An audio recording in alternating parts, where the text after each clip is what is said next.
আমরা দেখেছি ডোমকলে বিগত সরকারের সময় পুরুষরা লক্ষ্মীর ভান্ডার পেয়েছেন। কেউ যদি মুখ মাথা চাপিয়ে রেখে শিলিগুড়ি থেকে এনবিএসটিসির ভলভো বাসে উঠলেন দীঘা আসবেন বলে, তিনি যদি বোরখা পরে চলে আসেন, তাহলে তাকে পুরুষ না মহিলা দেখার কোনো মেকানিজম বাসের ড্রাইভার কন্ট্রাক্টরের নেই। আপাতত চালু করলেও পরে আমরা মহিলাদের জন্য আলাদা ফ্রি কার্ড করে দেওয়ার ব্যবস্থা করব। স্বাস্থ্যসাথীকে আয়ুষ্মান ভারতে কনভার্ট করা এবং লক্ষ্মীর ভান্ডারকে অন্নপূর্ণা যোজনায় কনভার্ট করার কাজ শুরু করা।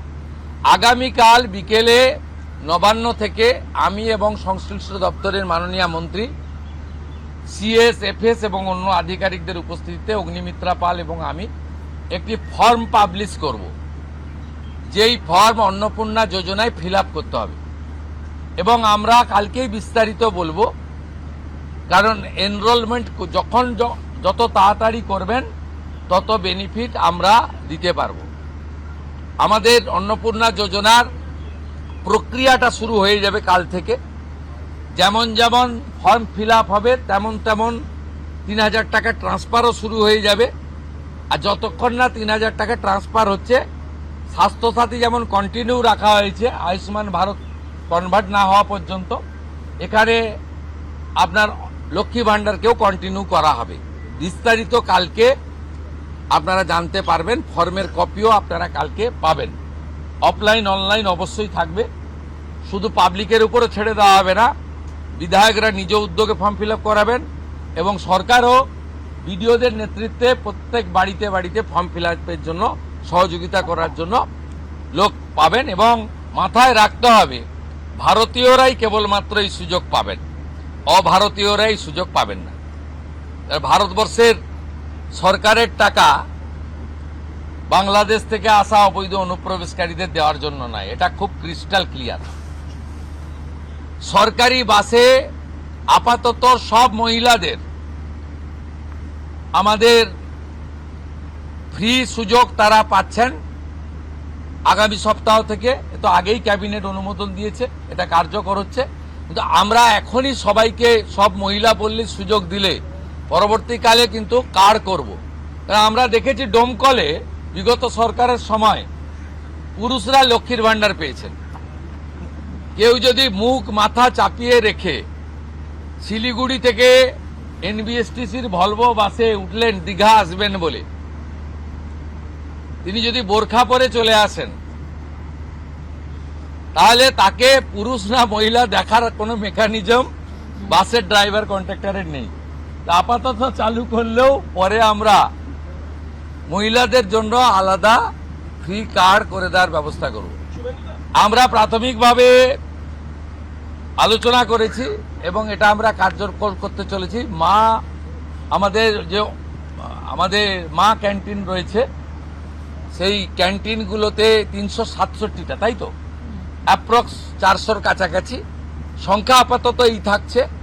সেখানে আমরা ২ দিন করে মাছ খাওয়াবো, সপ্তাহে 2 দিন করে মাছ খাওয়াবো, 5 টাকাতেই খাওয়াবো। এই কাজগুলো আমরা করছি। বাকি অন্যান্য বিষয়গুলো আছে, হবে। আমরা কয়েকটা প্রোগ্রাম পেয়েছি। সেটা হলো আগামী 30 তারিখে কেন্দ্রীয় আরবান এবং পাওয়ার মিনিস্টার আসছেন, অগ্নিমিত্রা পাল মহোদয়, তার প্রোগ্রাম পুরো অ্যাসিস্ট করছেন।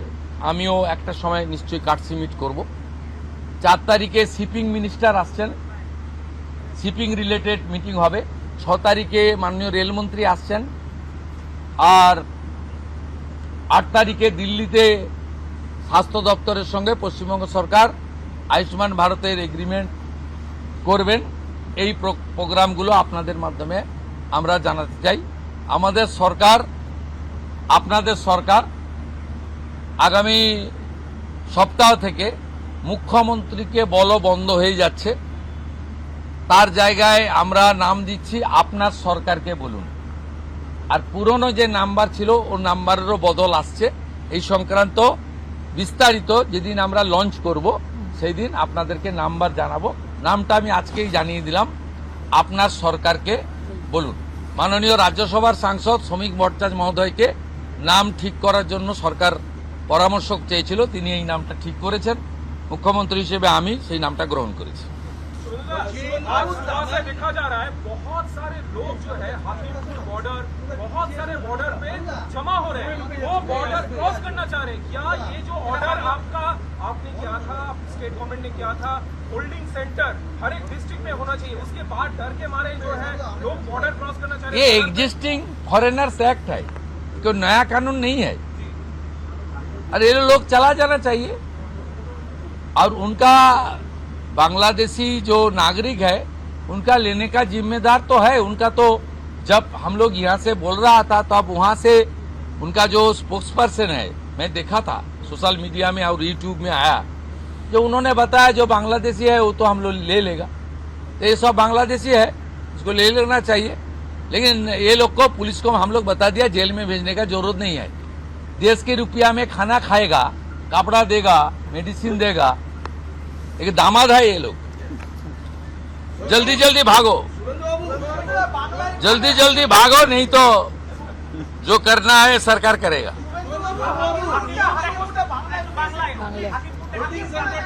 না না, আমি হাকিমপুর সম্পর্কে জানি না, আমি মিডিয়াতে দেখছিলাম, কিন্তু এটা নতুন কিছু নয়, প্রেজেন্ট অ্যাক্টই রয়েছে। এবং আমরা বলে দিয়েছি যে বাংলাদেশের অবৈধ অনুপ্রবেশকারী তাদেরকে কোর্টে পাঠানোর কোনো দরকার নেই, আইনে নেই। সরাসরি পুলিশ নেবে এবং বিএসএফ এর হাতে হ্যান্ডওভার করবে। বিএসএফ এর যা ভারত সরকার বাংলাদেশ সরকারের সঙ্গে আছে এগ্রিমেন্ট, ওতে বাংলাদেশি প্রুফ করে হ্যান্ডওভার করে দেবে। আমাদের জেলে 3 মাস 6 মাস 2 বছর রেখে আপনার চাল, আপনার ডাল, আপনার তেল, আপনার মাছ, আপনার ডিম, আপনার কাপড়, আপনার মেডিসিন ওদেরকে দেব কেন? এটা তো ভারতীয়দেরই ক্ষতি হচ্ছে, আমাদের রাজ্যেরই ক্ষতি হচ্ছে।